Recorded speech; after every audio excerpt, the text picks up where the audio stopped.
नमस्कार सगळ्यांना, स्वागत आहे तुमच्या आपल्या मिनी ब्लॉगमध्ये. तर इथं इव्हिनिंगला बघा, चेरी मॅडमला प्यायचा होता पॅशन फ्रूटचा ज्यूस. त्यासाठी तिला बनवून दिला आणि कशी मजे घेऊन घेऊन पिते, कारण की तिला पॅशन फ्रूटचा ज्यूस खूप आवडतो.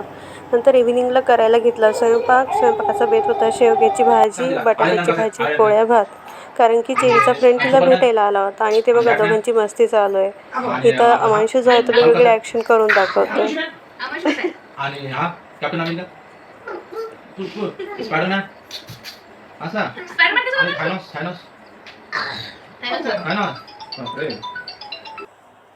त्यानंतर सुरू झाली तर दोघांची मस्ती. जेवढी मस्ती करत होते तेवढे भांडणंसुद्धा करत होते. जेव्हा दोघे एकमेकांना भेटत नाही तेव्हा एकमेकांची आठवण काढतात आणि भेटल्यावरती असे भांडणं करतात. आता इथे बघा, चेरीची माऊ, अमांशू आणि चेरी तिघं मिळून ABCD म्हणतायत, एन्जॉय करतायत.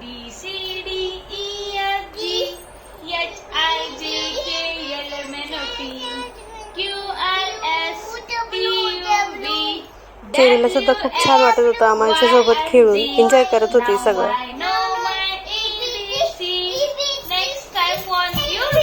त्यानंतर जेव्हा त्यांची जायची वेळ झाली, चेरीला खूप वाईट वाटत होतं. थांबा ना, जाऊ नका असं म्हणत होती. नंतर नेक्स्ट डेला बघा, मॅडमनी काय कारनामा केला, माझ्या सगळ्या टिकल्या ज्या आहे ते चेहऱ्यावरती लावून घेतल्या आणि सगळ्या टिकल्याचं पॉकेट जे खराब करून टाकलं. असा होता आजचा ब्लॉग. बाय.